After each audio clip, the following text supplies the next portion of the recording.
Ek klim vir 'n treinrit wat my glo my lewe gaan weerspieël. Klomp stasies op my pad. Sommige mooier as ander, maar elk uniek. En dan die moerkoffie, die lewe se vernis, rond, vol, geurig en vol smaak, ryk en lekker. Drink hom slukkie vir slukkie, geniet hom. Laat hy oor die tong rol, want by jou stasie is die rit verby. Die rit weet te flits van die geheue.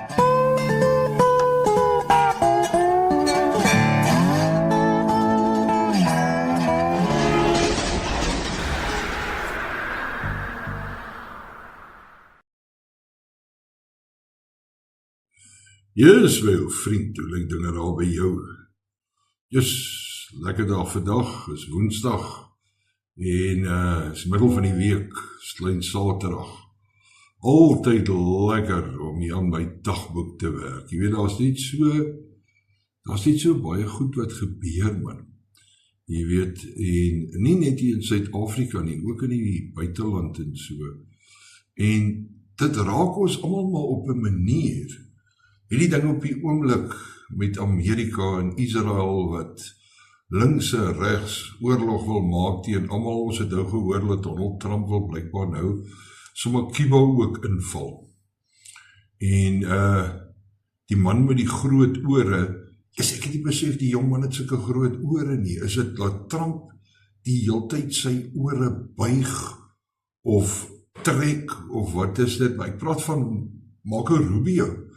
Wat ek meen, sê die man het die onheilspellendste paar skulpe, wat ek meen, laat my dink jare terug, toe ek nog rugby gespeel het, is ons eendag die spannetjie gespeel, en hulle een stit, uit so paar groot ore ook gehad, en so tussen die hoor ek al roep hulle,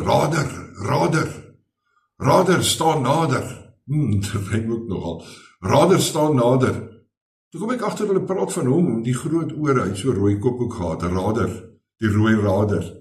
Nou, en die Marco Rubio ook. Hy was weer die week daar in een of ander kommissie van ondersoek aan Amerika en hulle senaat, jy weet of so, hulle National Assembly of wat hulle het ook al aan noem.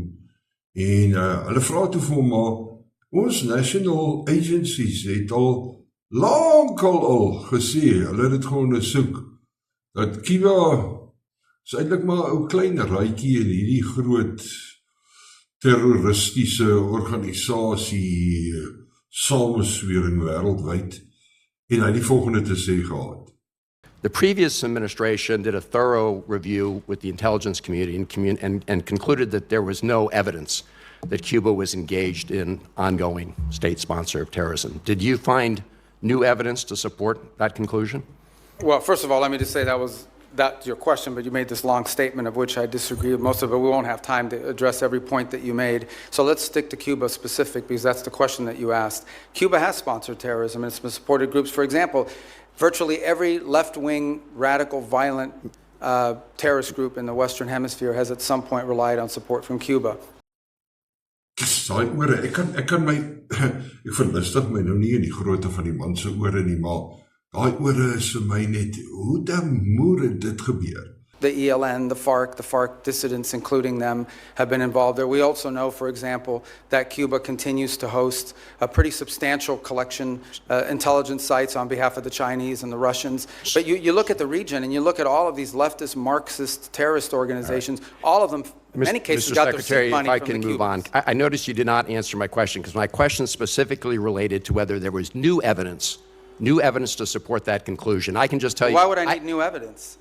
Because you're claiming that they're a state-sponsored terrorism. Wat ek meen, kyk, ek weet as ons ouer raak ons leliker, wat ek meen, hare groei op plekke waar dit gewoonlik nie groei nie, laar of ook, baie mense se kophare, hulle is nie soos ek wat nog bietjie hare het nie, val uit, en hulle hare groei uit hulle ore uit, hulle neus uit, en wie weet waarom ook al.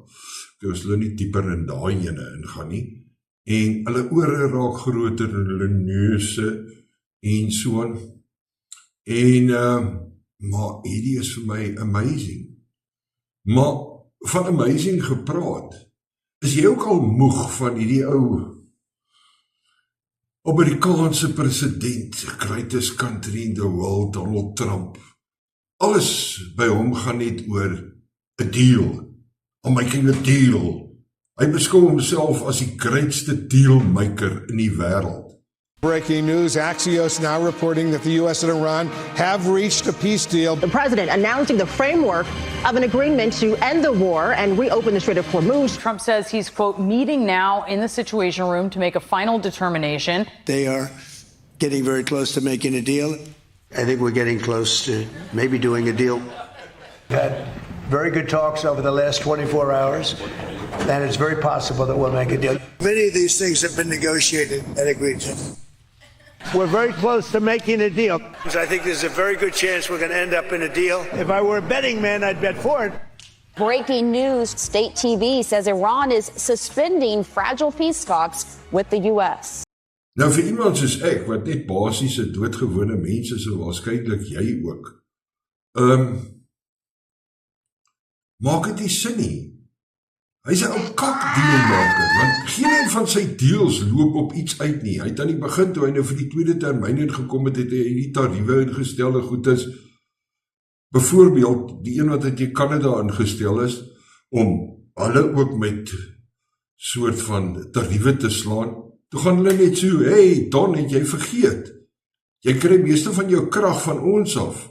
So is fine, sit jou tariewies op.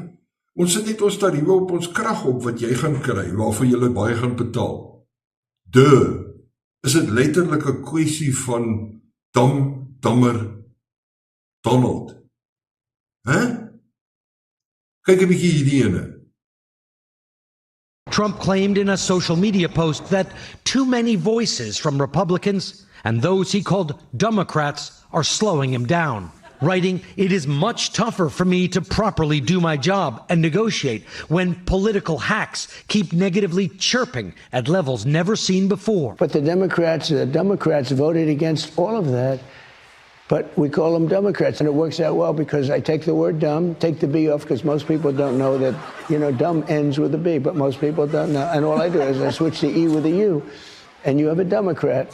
I don't know that it's going to be as good as Pocahontas or fake news or so many of the others that we've come up with. This is a high-stakes negotiation. We've got the best negotiator in the world leading it. He's doing what he does best, which is being a master negotiator. He's known as the deal maker in chief. This is what he's really good at. They're very smart, actually, in a certain way. They're very good negotiators. They're crafty. This is art of the deal. This is like scrambling the head game with Iran. I know deals, I think, better than anybody knows deals. I'm so busy with the Iranians trying to make a good deal. They want very much to make a deal. They're begging to make a deal, because they're begging to make a deal. I mean, Iran is dying to make a deal. The greatest deal maker in the world. Hy is die hele tyd besig om te verkondig, hy maak 'n deal. En, daai Hormuz gaan nou oop geoes word. En dan gebeur daar niks nie. It's got to be perfect. One of the things that will happen is the strait will open immediately. We want to see no nuclear bomb, no nuclear weapon, not even close to it. The nuclear dust, we're going to want that. The president declaring there will be no deal with Iran except unconditional surrender. They should wave the white flag of surrender. In hockey, they say uncle, right? When are they going to cry uncle? We'll have a deal with Russia. Russia's set, and President Zelensky will not do it. And then we'll have President Zelensky wants to make a deal, and Putin doesn't want to make the deal. It's a very difficult balance. When Russia's ready, Ukraine's not. When Ukraine's ready, Russia's not. So ek is moeg van die ou se kakman. Hy is besig om die hele wêreld in 'n ekonomiese warboel te omskep, en dis 'n pity. Jy weet, toe hy die eerste maal verkies was as president, ek tot baie mense se aanstoot gesê, as dit die beste ou is waarmee Amerika voor 'n dag kan kom, is dieselfde om te sê in Suid-Afrika. Hierdie president of Julius Malema, as ons net hierdie ou handjie vol het wat moontlike presidente kan word. En dit is maar ingesluit John Steenhuisen ook, wat nou ook hiermee daar is, hy is nou minister van landbou, hy doen blijkbaar baie goed daar met die bek en die pak en klauseer of wat ook al. Die ding is, as dit Amerika se beste is, Joe Biden teen Donald Trump, of Trump, teen wat sy vrou se naam gewees, wat ek meen, Hillary Clinton, of even daai ander ene wat gelag het soos 'n kwagga. Wat is besig om in die wêreld aan te gaan? Ons vra, hoekom is dinge so die mekaar? Is omdat ons hierdie mense daar stel, maar nou moet ek ook aan sê, nie in Suid-Afrika wat ek meen, gaan het oor wat die politieke partij die meeste finansiële backing, en ek dink in Amerika ook. Ons kan maar net kyk nou wat die Jewish lobby daar doen.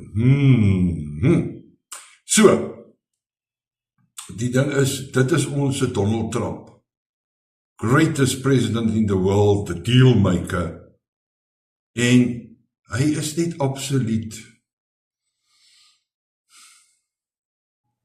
Ek kan regtig nie meer verstaan hoekom mense nog so aangaan, hierdie ou, en baie mense glo, hier in Suid-Afrika gaan hy dinge verander, hy gaan ons red van al ons absolute lyding en pyn en wat. Kom ek sê vir jou, hy het nie so 'n greintjie belangstelling in Suid-Afrika nie. Alles gaan net oor geld en politieke mag. Okay, dis al waaroor dit gaan. Maar kom ons stap af van daai ene af. Ander ding is, hierdie politieke veelwywery, wil ek dit amper noem, wat aangaan op die oomblik, want dit is ons nou munisipale en provinsiale verkiesings hierdie jaar, iewers in November. Nou hierdie politieke veelwywery, wat al vir baie lank aangaan. Jy weet, politieke ideologie, persoonlike ideologie, persoonlike soort van teikens wat gestel word vir sekere individue, ek wil eendag die staatspresident word, of ek wil die minister van finansies word, sal ek net 'n jobby iewers aan die parlement kry, dat ek nie werklik hoef te werk nie. You know what I'm saying? Nou kry jy die politieke veelwywery. En partykeer kom dit ook af op hoereerdery, eintlik. Waar sekere ouens oornag 'n kommuniste raak. Of die volgende oggend is hy weer 'n volbloed kapitalis, of hy's 'n sosialis, of wat ook al. En hulle skaar hulle doen daai floor crossings, en daai tipe van 'n pakke politieke polkas, waar hulle van een party na 'n ander toe spring. Hierdie jongman het ek verskriklik hoog geag, toe hy saam met die DA was, oor hierdie tipe van ondersoeke wat hy gedoen het, vrae wat hy gestel het aan sekere mense, wat sy gedrag in die gedrang gekom het. Very much, it's implied. In my hands, as I sit here, I have got something that I know you don't think that I have. But this here lists your full travel expenses up until about January 2024. On these travel expenses, you list an amount of 131,000 rand to go to Ivory Coast and London from the 11th of January to the 14th of February. Then, second, you've been to Qatar twice on flights that could be no more than 15,000 rand. That costs altogether 56,000 rand and 31,000 rand. It becomes apparent that there's a lack of responsibility. There's a lack of accountability. Because who is actually holding you to account, sir? Who is holding you to account? No, can I answer? I'm asking who is holding you to account. No, but I must explain to you. Give Dr. Jordan an opportunity to explain. I had no business to go to Vietnam. You may know, or you may not know, that South Africa made a bid for hosting of the Women's World Cup. This is a campaign. It's a campaign, and you are part of it now. So, we were in Vietnam, we made a presentation, we were lobbying. I acknowledged that we've got financial challenges, but however, we are addressing those challenges. Okay, you are addressing those challenges. The reason I ask this is, who's responsible for the financial decline of SAFA? the whole organization. It's the whole organization. It's executive management, it's the NEC, it's the whole organization. Do you as the leadership accept responsibility for the financial decline of SAFA? Yes, we do.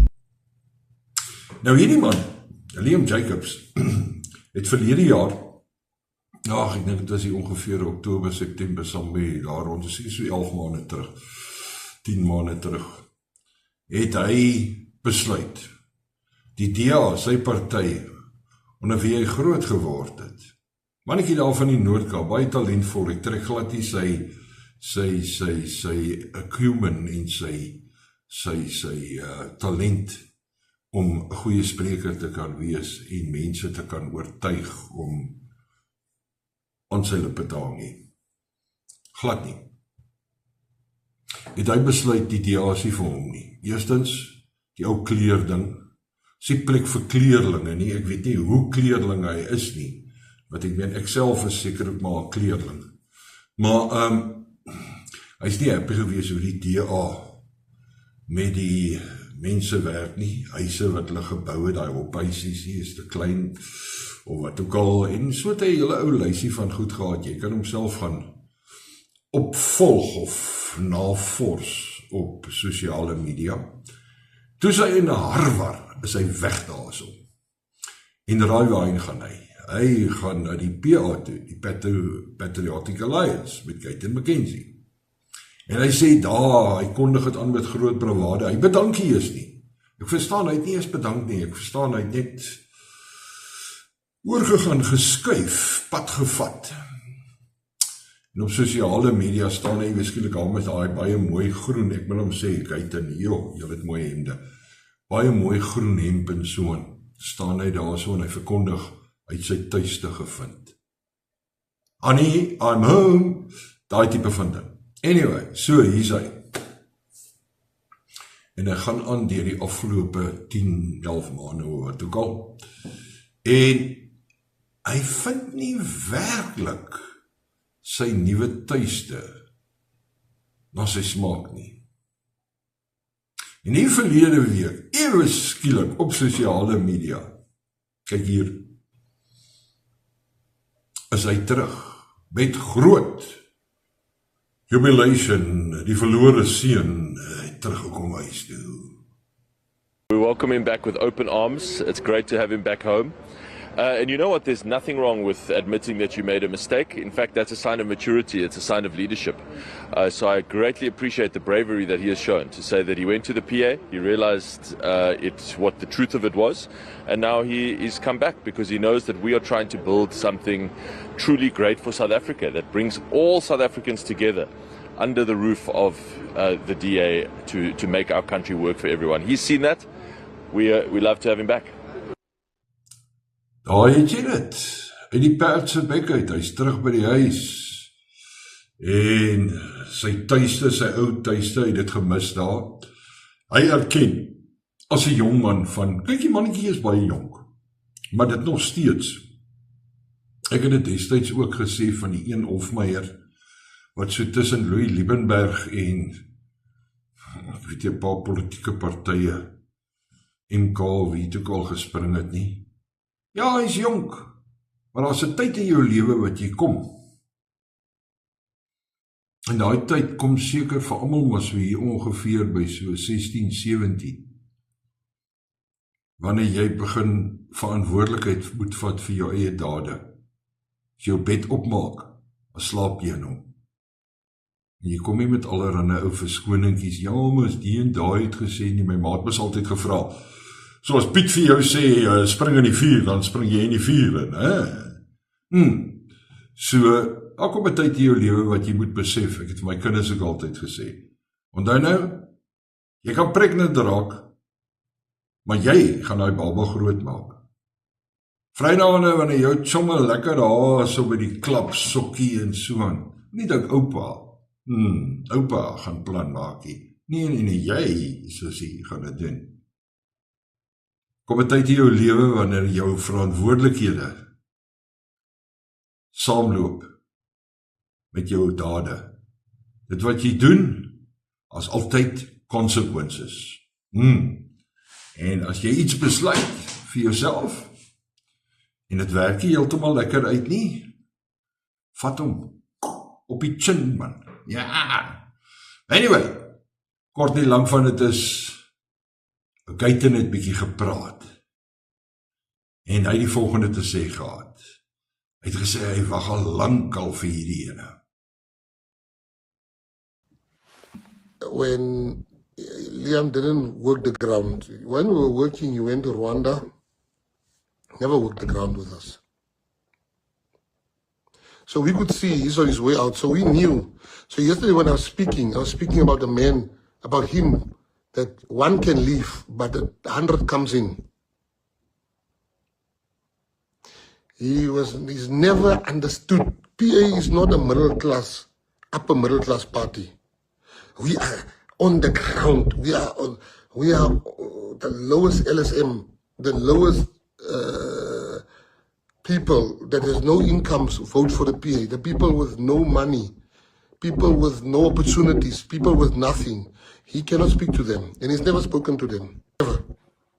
Because I knew, they want to understand me. They want to understand how I operate, how I move. En, die Guyton is 'n man van woorde. Hy praat net so eenvoudig en so.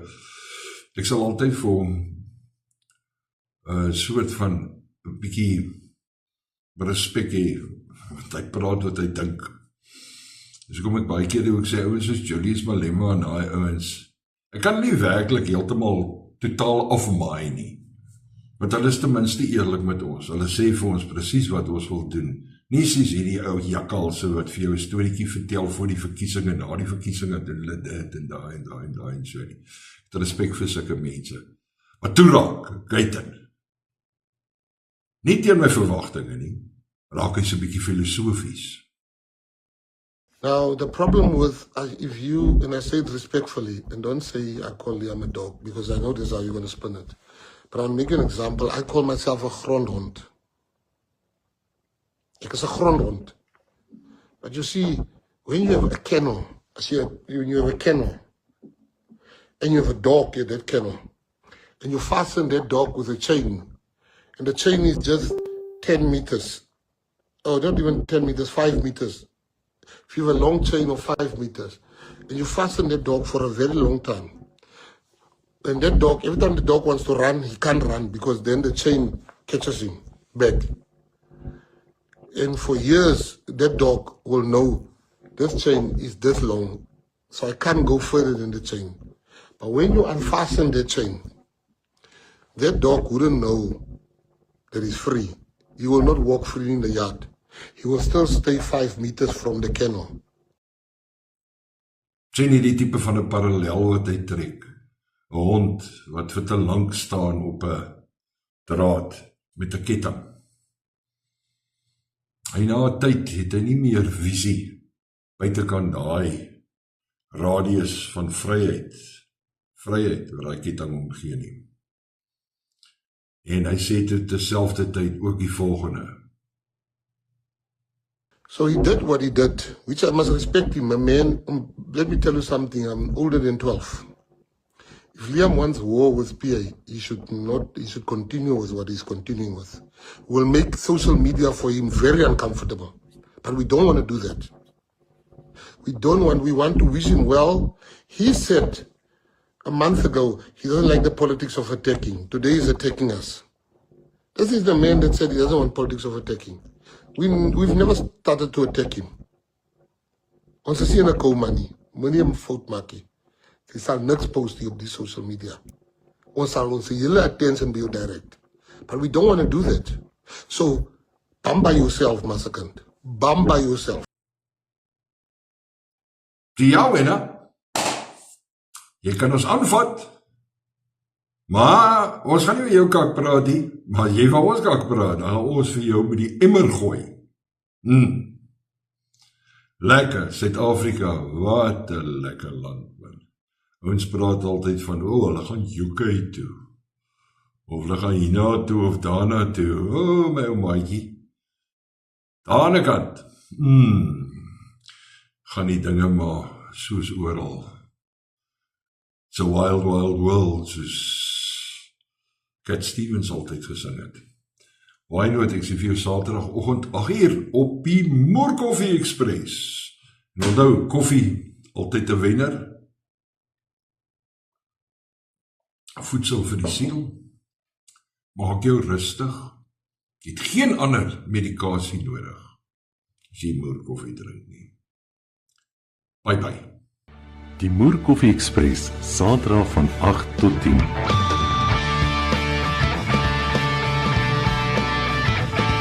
'n ontbytprogram met 'n verskil. Aktueel, nostalgies met dit sulkie Moer. Alwyn met die omgekeerde W, Mouton.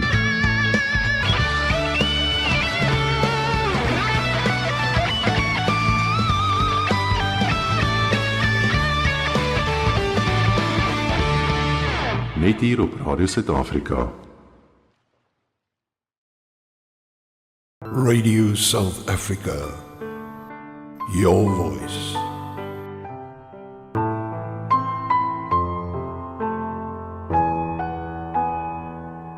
.24/7